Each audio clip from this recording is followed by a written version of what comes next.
All right, welcome everybody. Our special guest today is Forrest Baker.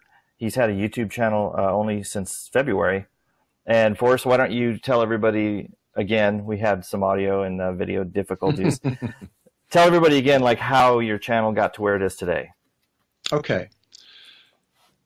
About 3 or 4 months ago, I had published my book, Revelations of Heaven, and a friend of mine said to me, if you really want to get that book going, you're going to have to do a YouTube video, and then people will see the YouTube video and they'll know you got to speak about your testimony. I said, I don't want to do a YouTube video. I don't know anything about YouTube. I don't know the first thing. So about a month ago, I woke up, and I literally woke up and just went right to the computer and sat in front of it and did my first YouTube video, not knowing how to upload or anything. After I was done, I had 3 subscribers. One is my wife, who was estranged from me for 20 years now. I don't know how that happened, which is a miracle in and of itself. And then my daughter, and then someone else who I don't know. So after that, I said, well, I've got to do something to promote this channel. And I literally sat down and I prayed. And I asked our Father in Heaven to direct me for help. And I got back on the internet and looked on YouTube, and I found Richie from Boston right away. And I wrote him a letter. And less than 24 hours later, he wrote me back saying, okay, I'm gonna run it. And I didn't think anything of it. And the next thing I know, within, I guess, 24 to 72 hours, I had 1,000 subscribers, all because of Richie. And I just finished my 19th video the other day. So it's amazing. It's just absolutely amazing. But I'm still a little tiny baby YouTube channel, and the messages from the subscribers are just overwhelming and encouraging and wonderful. So, because of the testimony I have of Jesus Christ. And so I think that probably sums it up for you, Kurt. Okay, so we're also going to have a link down below the video for Forrest's channel and also his book. So right now, his book is going to obviously have great detail, but we're going to let Forrest tell everybody his story. Okay. All right. About 20 years ago, 19 years ago, I had been working 16 hours a day, 7 days a week. I was not living a good life, but I was, quote unquote, a good family man. I loved my kids, I loved my wife. But, I was off doing my own little thing on the side. I didn't steal from anybody or anything. I was just very immoral. And I was in the pursuit of the great American dream of obtaining as much wealth as possible. Now, this is 19 years ago. Long before I ever thought in a billion years I'd ever go to prison. So I woke up one morning with, I had suffered a severe flu. I was in bedridden for 3 weeks, and I finally recovered from it. And a week or so later, I went back to my full 16-hour day work schedule. And I woke up one morning with severe chest pain. And I just said, I'm just going to keep pushing through it. So 5 hours went by. I finally decided, I better drive myself to the hospital. I went to the hospital, and they said that my left ventricle was shutting down because ultimately they determined it was caused by a viral infection, because they said, you wore yourself down. You wore your immune system down by working too much, not enough sleep. Here I am. I'm this young guy. I think I can do whatever I want to do. Well, I got humbled real fast. So they put me on antivirals, and in the process, they put a cath. They put a cath through your groin, and they go up to your heart, test your heart. But when they pulled the cath out, I bled out because they didn't put the compression bandage on properly, and I got addicted to opiates. And when the opiates ran out, and my drug-seeking behavior was shut down by all of my doctors, and I had like 3 or 4 different doctors I was trying to get opiates from because I was now fully addicted within a few months. A good old family friend, and that's in quotation marks, decided to help me pursue my life of getting OxyContins and other opiates. And when they ran out, they brought me heroin. And then I soon became a heroin addict. And I soon started being delusional and crazy, and I went down to Atlantic City and gambled all of my money away over the course of a few months. So when I'm driving back from Atlantic City, I've got $2 and change in my pocket, in my car, and just to pay the tolls. And my house is 60 miles away from Atlantic City, and I literally drove into a bank, walked right in. I took a pellet gun that was in the trunk of my car. I walked in and I robbed the bank. Problem solved. I got my drugs. I went in and I went on to rob 4 more banks over the next 7 months. The entire time, completely fueling this heroin-addicted behavior. And listen, to anyone out there listening to this, please do not misunderstand me. I am not blaming my life of crime on heroin. It's just simply something I did. I was wrong.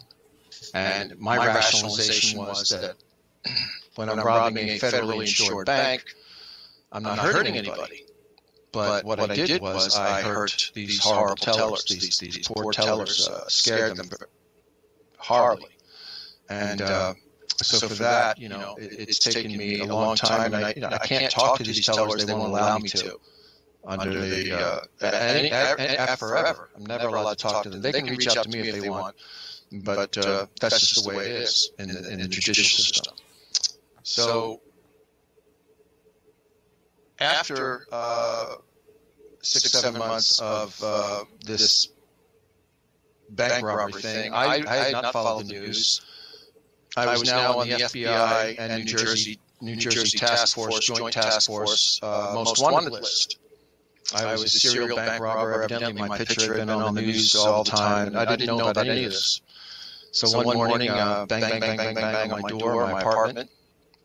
At this point, my kids are no longer living with me. My wife is no longer living with me. I'm completely estranged from my kids. I see them once in a while, but not. I've completely absorbed my life into a life that I never thought I'd have, fueled by drugs, alcohol, every single drug you can imagine.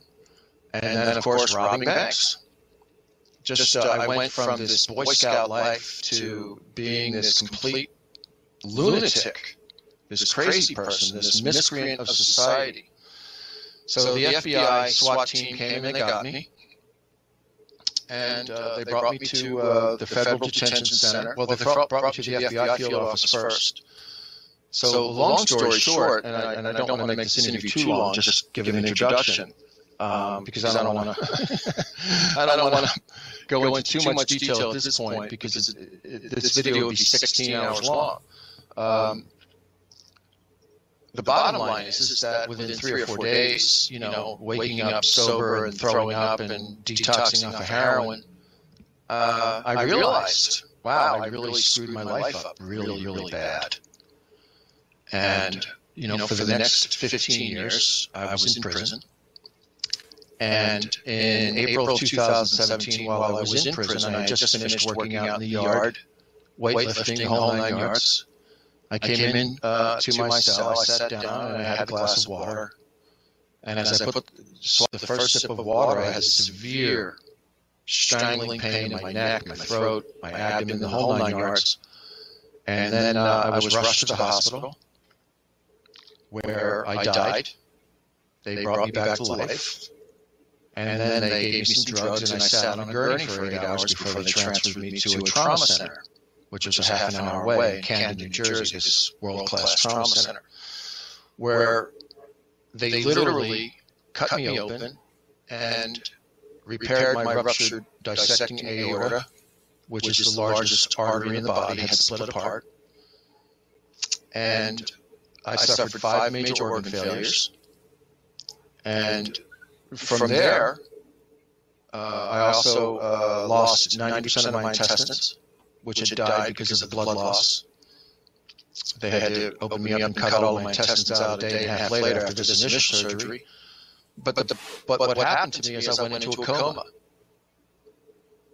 And in this coma, and by the way, my family was called in to say their final goodbyes to me. And that was 8 days after this heart incident, this aortic incident. And my daughter said that I looked like death. She said I was gray, my eyes were black, and they were rolling back and forth, and she just sobbed endlessly. But in my coma, I was what I call demonized, or I encountered demons. And I'm just going to just describe one set of demons because it was like an onslaught. Now, with that being said, before I get into that, I just want to make something perfectly clear. I did have this angelic person who took care of me. But her visits, you also understand when this angelic person that took care of me came to minister to me, I couldn't see this person at all. I could not see this angel of a woman. But I knew it was a woman.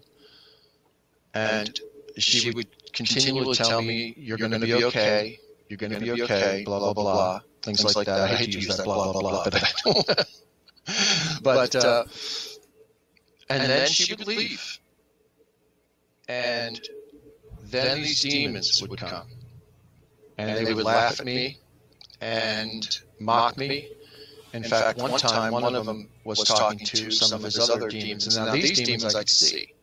I could see them clearly, but I was not able to move. I was paralyzed. I couldn't move. I couldn't fight. I couldn't do anything.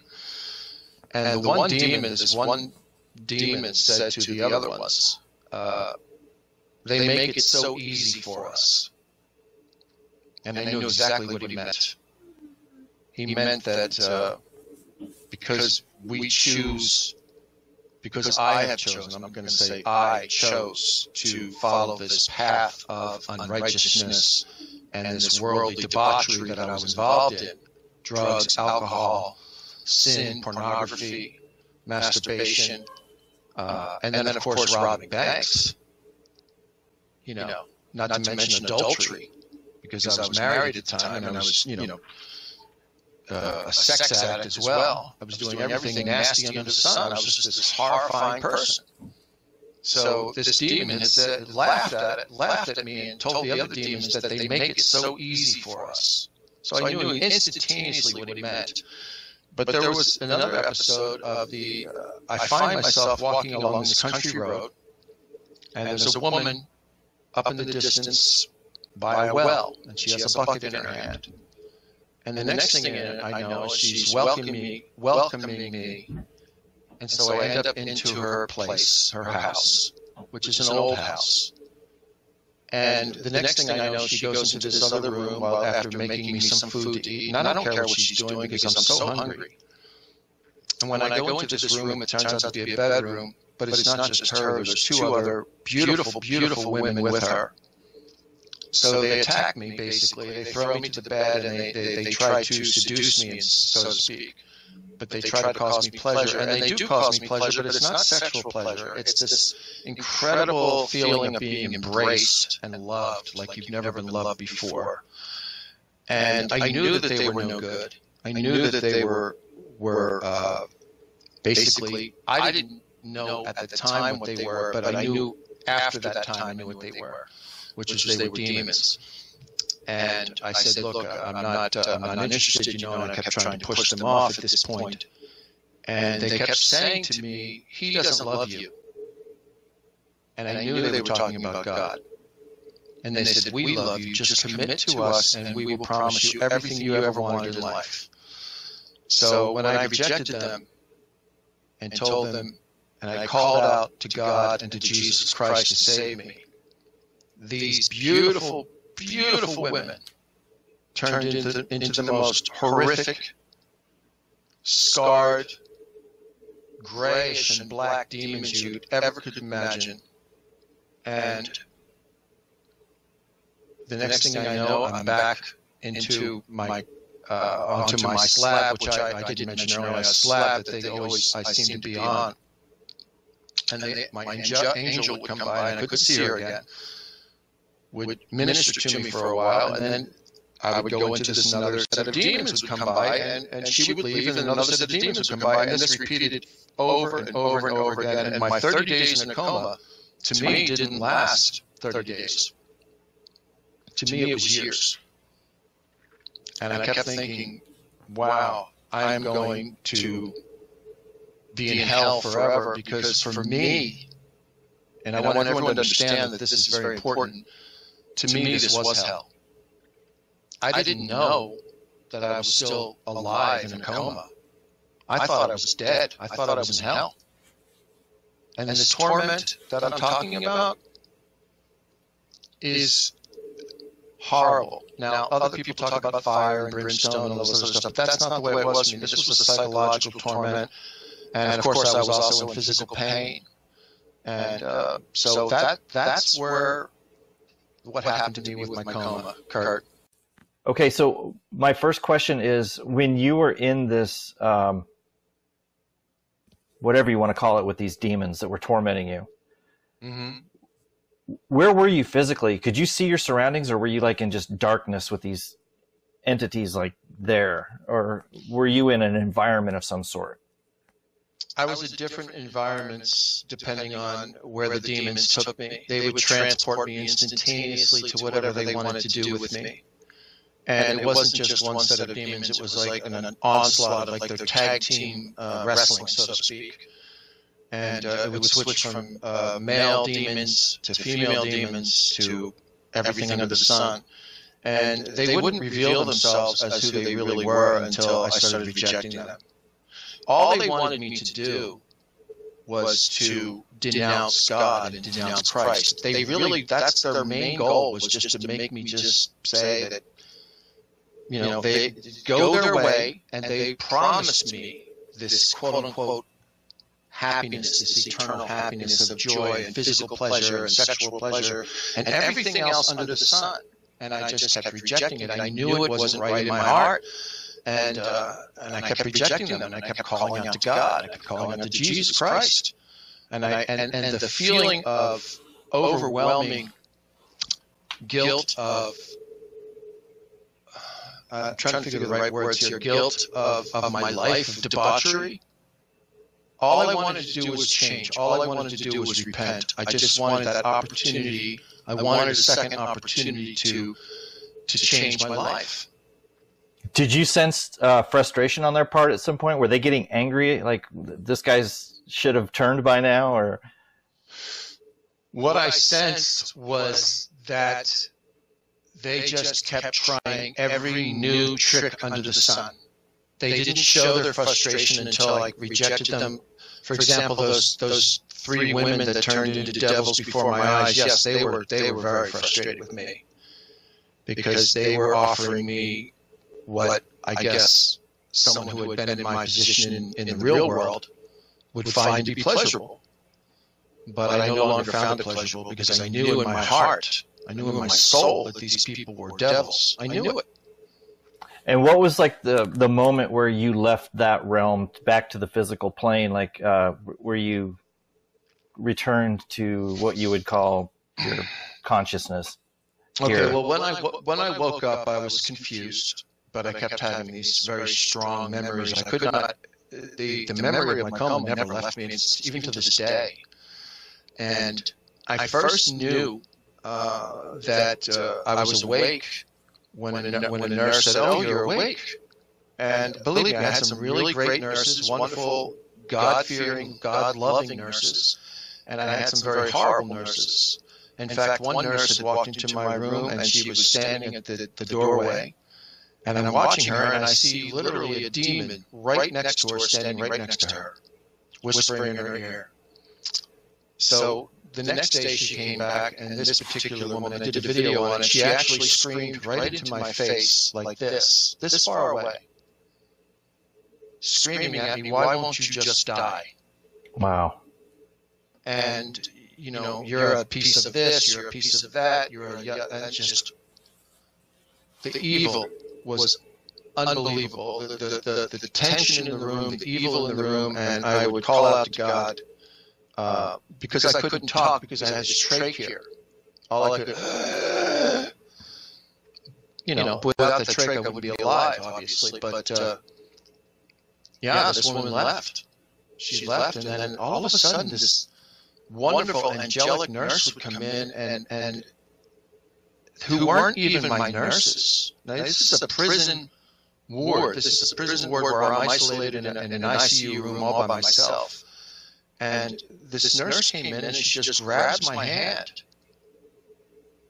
and she starts praying for me to God. And tears are coming down my eyes and face, and tears are coming down her face. And then you realize, you finally realize that this woman isn't even your nurse. So it's the Lord kept providing angels, earthly angels, to come minister to me. And they took very, very good care of me. And they knew that there was evil working in that hospital. And that's just one account. There's several more. Go ahead. Would you say that like you now have like a different level of like discernment, or can you see things or sense things now that you couldn't beforehand? Like, do you have a different perception of reality? Like, can you spot demons, basically? To the degree that I had when I first woke up, no. But I can tell when I meet somebody or when I talk to somebody if they're good or bad, or if they have something wrong. My journey from, first of all, I spent 6 months in the hospital bed, couldn't even lift water to my lips. But I recovered and I got stronger and stronger. But that gift of discernment, to that degree that I had it, has gone. But the discernment I have now is to know good people and to recognize them instantaneously. And do you feel like you came back with a mission? Like you have a...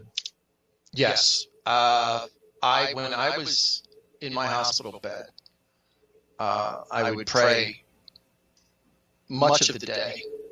And in fact, there was a TV put in my room, and once in a while an orderly, an inmate orderly would come in and he'd say, "Why don't you have your TV on? Why don't you have your TV on?"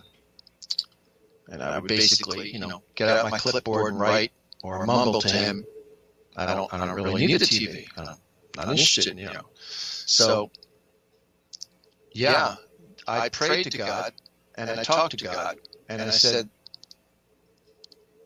there was not a contract on my part. It was not a, if you save me, I'll agree to do this. It was, I have decided to dedicate the rest of my life, whether it be 1 day, 1 hour, whatever, to serving, to spreading the gospel throughout the land. And that's why I ended up writing my book, Revelations of Heaven, to talk about my testimony, my experience, to let people know that God is real and that evil is real. Because there's so many people who even myself, years ago, I would tell you evil is just a fantasy. It's not a fantasy. Evil is real. And I think it's one of the great tricks of the devil, and he's got a billion of them, to convince people that evil is it's just something you see in a movie. But yeah, I dedicated my life, I pledged my entire existence, the remainder of my earthly existence and my eternal soul, to worshiping our Father in heaven by living the gospel, by spreading the gospel. And I believe it's extremely important to live the Ten Commandments and to be righteous, to be a righteous man or be a righteous woman, whoever you happen to be. And for me to even be sitting here talking to you right now is a miracle in and of itself. Yeah, it's a testament to the Father right there. Yeah, it's just so powerful for me to even be here because, every doctor I had, including some of the top surgeons in the world, and this is not an exaggeration, these guys are like top 100, said you shouldn't be here. You should be dead. I should look, everybody who, 99.9% of people who have the same thing I had happen, died within minutes. Lucille Ball was in the ICU when this happened to her back in '89. John Ritter was in the hospital when this happened to him, and he died. They all died. But for some reason, and I know what the reason is now to a degree, is that God saved me for a reason. Amen. Because, so I'm very blessed and I'm very fortunate. And, there was a week, I'm going to say one more thing real quick, and then you can ask me another follow-up, please. because I tend to ramble a little bit. That's okay. You've earned it. A week after I woke up from my coma, a week to 10 days after I woke up from my coma, my lungs were filling up with liquid, which is a complication of heart failure and things like that. And I kept telling the nurse, and I still couldn't talk at this point, and I would get out my clipboard and I would write, and it took me a long time to write this. I said, I can't breathe, and it looked like a 4-year-old had written it. So again, another one of these wonderful nurses, who was not a very wonderful person. She walked into the room, and I'm holding the clipboard best I can, and I'm shaking my hand, and I hand it to her. And so she reads it, and she goes, mm-hmm, yeah, right. And she takes the clipboard, basically, and was going to hand it back to me. And then she decided to throw it on a shelf behind her, where she knew I could never reach the clipboard again. And she left. So I was wearing a heart monitor. And if I hadn't been wearing that heart monitor, I would have died, obviously, because I died. And then I woke up in the ER on a trauma table. And I was telling, as I was waking up, I was in and out of both worlds. And I was speaking to God, and I was telling him at this point, okay, I'm ready, I'm tired, I'm ready to go, I'm in pain, I'm ready to go, I can let go now. And God's answer to me was to flood my entire soul and brain with images of my daughter, my granddaughter, and even thinking right now, it's just devastating to think about, because I instantaneously, I said, okay, God, all right, that's fine. I'll fight every day, I'll fight. And the Lord has not let me down. He has provided me some of the most beautiful, angelic people ever to help me. And I used to think years ago that when I was fighting God, and by the way, it turns out you can't really win a fight with God. Just so everyone should know.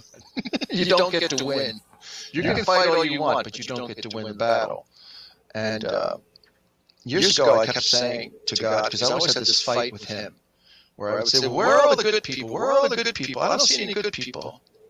Well, it turns out when you give your life to God, all of a sudden, he opens up doors for you, and there's all these wonderful people. There's a lot of beautiful people out there. Beautiful, loving, caring, wonderful people. And it's altered my entire existence. It's so beautiful to know that God is real, that he does love all of us, that he sent his only son, his only begotten son into this world for us. And it's just, to me, it's overwhelming every day. And every day I wake up, and it's like I speak to our Father in heaven, and I say, listen, okay, so what is it today? What are you going to do for me today? Because I know something's coming, and every day it's something new, and it's something beautiful, and it's something humbling. And I always pray that I will always remain humble, and I'm doing pretty good. All right. Well, I consider you a friend and a brother. I know we just met, but if there's anything you ever need, you want to talk, you have any questions, you just reach out. You got my number. I do have your number. Yeah. And is there anything else that you would like to mention before we end the interview? I think I've covered it for now. I think this is probably enough for people to take in. Right. Okay. So we're going to put Forrest's link to his channel and his where you can purchase a copy of his book, where he gets into great detail about his experiences. Please do that. Show your love to our brother. Let him know that you support him for what he's doing and this change that he's made in his life. He's covered the full spectrum. He went from one end to the other and had quite an experience in the meantime. So I ask that all of you who've watched this video, see what he has to say. Spend some time, watch his videos. He's only had his channel since February. And how many videos do you have up already? 19. 19. So that's in just what, a little over a month?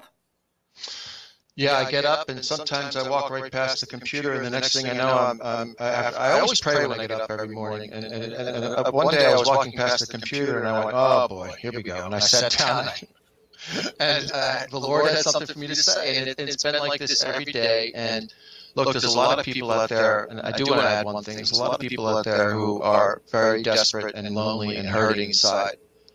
And they need somebody like you, like me, like everybody out there that's trying to do the Lord's work. And they need to know that they're not alone, that they are loved, that God loves them, that Jesus Christ loves them, and you're not alone. So if you have a problem in life, don't be afraid to reach out to any of us that are trying to help you. Absolutely. That's exactly what I was thinking as well.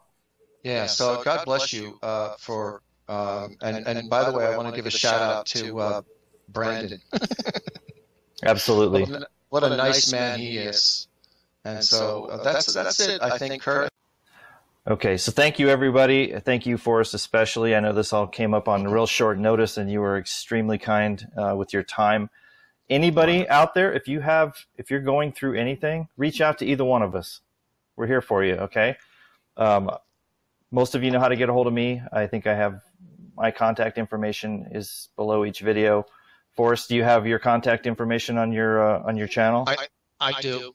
Okay, so you can, if you have any, if you're going through a hard time or you want somebody to talk to, and you don't feel you have any friends or family that understand or whatever, please feel free to reach out to either Forrest or I. And thank you again, brother, for your time. I look forward to watching more of your work. Listen, thank you, and it's a pleasure to actually meet you, and God bless you. God bless you too. And thank you, and take care, everyone.